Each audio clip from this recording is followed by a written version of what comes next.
एक गुरु थे। मेरे ख्याल से ये घटना 170-180 साल पहले हुई थी, नर्मदा के तट पर। तो गुरु जब ये इस संस्कृति का हिस्सा रहा है कि आप हमेशा डुबकी लगाते हैं। उष्णकटिबंधीय देश में सुबह का एक बड़ा सुख है जाकर नदी में डुबकी लगाना, जो आप ठंडे देशों में नहीं कर सकते। तो भारत में जाकर नदी में डुबकी लगाना एक बड़े सुख का काम है। हर सुबह ज्यादातर लोगों ने अपना सुबह का स्नान नदी में जाकर ही किया। तो गुरु वहां गए और एक शिष्य उनके साथ गया, उनके कपड़े साथ लेकर। तो गुरु नदी में उतर गए और स्नान करने के बाद पलटने ही वाले थे कि उन्होंने देखा कि एक बिच्छू पानी में बेतहाशा हाथ पैर मार रहा था। वो एक सरीसृप है, वो पानी में तैरने वाला प्राणी नहीं है, लेकिन किसी तरह वो नदी में गिर गया है और पानी में बहता जा रहा है। तो स्वाभाविक रूप से गुरु ने अपने हाथ आगे करके बिच्छू को उठा लिया। भारतीय बिच्छू काले वाले इतने लंबे होते हैं, अगर आप पूंछ को सीधा करते हैं तो वो इतने लंबे होंगे, और उनका विष बहुत शक्तिशाली होता है। तो उन्होंने उसे अपने दोनों हाथों से उठा लिया। शिष्य ने ये देखा और कहा, उसे छोड़ दीजिए, वो विषैला है, वो आपको डंक मार देगा।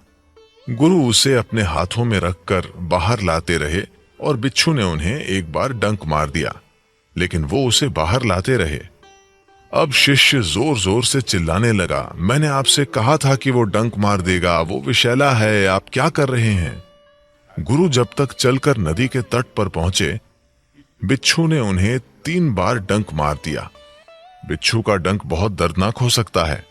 तो अब लोगों की चिंता है, कोविड के बाद मैं क्या करूंगा, लॉकडाउन के बाद मैं क्या करूंगा, क्या मेरे पास नौकरी रहेगी, क्या मेरा बिजनेस रहेगा, क्या मैं ये करूंगा वो करूंगा। हाँ, ये एक आर्थिक चिंता है, लेकिन इंसान होने के नाते हम रास्ता खोज लेंगे। क्या ये आसान होगा? नहीं। क्या ये बहुत मुश्किल होगा? नहीं। अरे सदगुरु, आप तो 2 उल्टी बातें बोल रहे हैं। एक ही चीज के लिए हाँ भी और ना भी। ये बहुत मुश्किल होगा।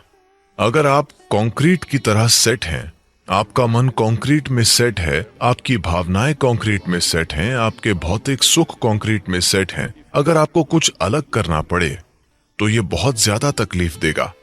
अगर आप लचीले हैं तो ये बहुत अलग होगा, लेकिन जरूरी नहीं कि ये बहुत मुश्किल हो। योग में मेरे ख्याल से कृष्ण ने ये कहा था, पहले खुद को योग में स्थापित करो और फिर कर्म करो। अगर आपने ये एक चीज की होती तो काम हम कैसे करेंगे, जैसी परिस्थिति की मांग होगी। लेकिन मेरे होने का तरीका इससे तय नहीं होता कि मैं क्या करता हूं, तो क्या फर्क पड़ता है? जिसकी जरूरत होगी मैं वो करूंगा। खुद को योग में स्थापित करें और फिर काम करें।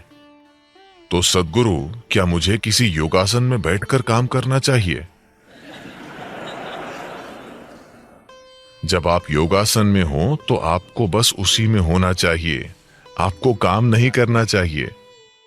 हम योग की बात कर रहे हैं, योगासन की नहीं। खुद को योग में स्थापित करने का मतलब है कि आपके अंदर अपने आसपास की दुनिया के साथ एक रूपता का थोड़ा एहसास है। जब आप किसी दूसरे जीवन को देखते हैं तो आप किसी न किसी तरह से स्पंदित होते हैं। शायद आप पूरी तरह से एक न हो, लेकिन किसी न किसी तरह थोड़ा बहुत। इसका मतलब है कि आपको योग का थोड़ा स्वाद मिल रहा है। जुड़ना, योगा का मतलब है जुड़ना, थोड़ा जुड़ाव हो रहा है। आप एक चट्टान की तरह चल फिर नहीं रहे हैं। मैं चट्टान का अपमान क्यों करूं, वो बहुत सुंदर है। तो आप जिसे मैं मानते हैं उसकी सीमाओं में थोड़ी सी दरार आ गई है। फिर अपने खुद के छोटे से तरीके से आप एक थोड़े से योगी हैं। अब जब आप इस तरह हैं, अब आप काम कीजिए। आप कैसे काम करेंगे? आप काम उसी तरह से करेंगे जैसा कि उस पल में जरूरी होगा। अभी हर कोई पूछ रहा है कि कोविड के बाद क्या करना है।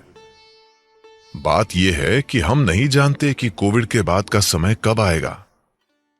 हाँ, और हम ये भी नहीं जानते कि कोविड के बाद कैसे हालात होंगे, और हम ये भी नहीं जानते कि कोविड के बाद हम मौजूद होंगे या नहीं। हाँ, हाँ, ये एक सच्चाई है।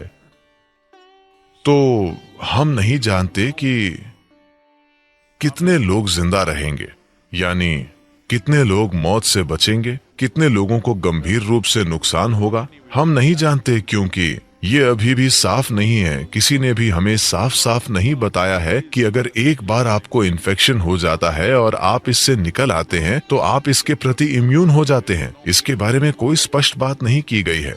ये बार बार आपको हो सकता है, ये आपके सिस्टम को नुकसान पहुंचा सकता है। तो जब हम किसी परिस्थिति के बारे में नहीं जानते तो बेवकूफी भरे अंदाजे लगाकर आत्मविश्वास पैदा करने की कोशिश करने का कोई मतलब नहीं है। ये आत्मविश्वास घातक हो सकता है। सबसे अच्छा होगा कि अपने काम के साथ जागरूक, सतर्क और सावधान रहना। और चलिए इंतजार करके देखते हैं कि परिस्थिति कैसे सामने आती है। लेकिन आप योग में स्थापित हैं। परिस्थिति चाहे जो भी हो, हम उस परिस्थिति में अपना सबसे बेहतरीन करेंगे। अब भी हम वही कर रहे हैं। ये एक आदर्श स्थिति नहीं है। हर कोई 2 महीने पहले इस बारे में शिकायत कर रहा था। अब अचानक वे सोच रहे हैं अभी सब कुछ ठीक है, कोविड के बाद हालात वाकई खराब होंगे। तो इस तरह से कई चीजें बदल रही हैं। हमें नहीं पता कि परिस्थिति क्या है। तो सबसे अच्छी चीज ये है कि खुद को बढ़िया रखें। मैंने कहा था 10%, लेकिन अब तमिलनाडु में लॉकडाउन बढ़ गया है। शायद कई दूसरे राज्य भी ऐसा करेंगे। कुछ दूसरे देश पहले से ही इसे महीने के अंत तक बढ़ा चुके हैं। तो हमें 10% और सुधार करना चाहिए। शारीरिक रूप से, मानसिक रूप से, भावनात्मक रूप से, ऊर्जा में और हमारी क्षमता में 10% और सुधार। क्योंकि आप जो कीमत चुका रहे हैं, मैं उदाहरण के लिए कह रहा हूं, हम चारों में सुधार ला सकते हैं। लेकिन आप एक सरल सी चीज के लिए जो कीमत चुका रहे हैं, जैसे आपके पास हर चीज के बारे में भावनाएं हैं। कोई कुछ कहता है तो आप यूं बन जाएंगे, कोई कुछ ऐसा काम करता है जो आपको पसंद नहीं है तो आप वैसे बन जाएंगे। अब जब आप ऐसे होते हैं तो आप नहीं जानते कि अपने जीवन के स्तर पर आप क्या कीमत चुका रहे हैं। यह आपके अस्तित्व की संभावना को ही दूर कर रहा है। अगर हम इस बात पर ध्यान दें कि क्या नतीजा हो रहा है, आपका अपनी विचार प्रक्रिया पर कोई नियंत्रण न होने का, आपका अपनी ऊर्जा प्रणाली और अपने शरीर पर कोई नियंत्रण न होने का, शारीरिक, मानसिक, भावनात्मक मजबूरियां ज्यादातर लोगों के लिए इंसान होने की संभावना को ही पूरी तरह से छीन रही हैं। वे अभी भी खुद को विकास के क्रम में पीछे ले जा रहे हैं। वे प्रवृत्तियों और मजबूरियों के अनुसार काम कर रहे हैं। मैं कह रहा हूं कि अगर आप 10% सुधार लाते हैं तो आपको अपने अनुभव में ऐसा लगेगा जैसे आपका आत्मज्ञान हो गया है।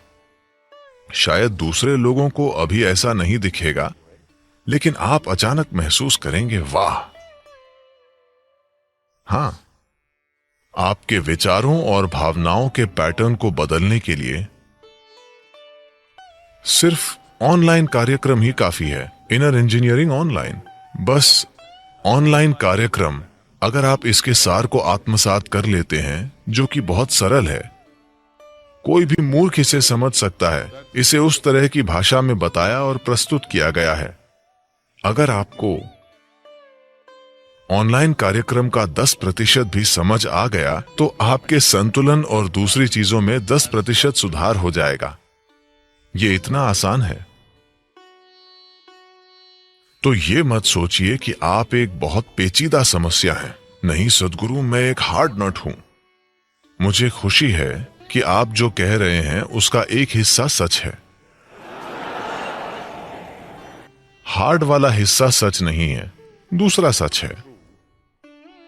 मैं आपके प्रयास की सराहना करता हूं कि आप कम से कम 50% ईमानदार हैं।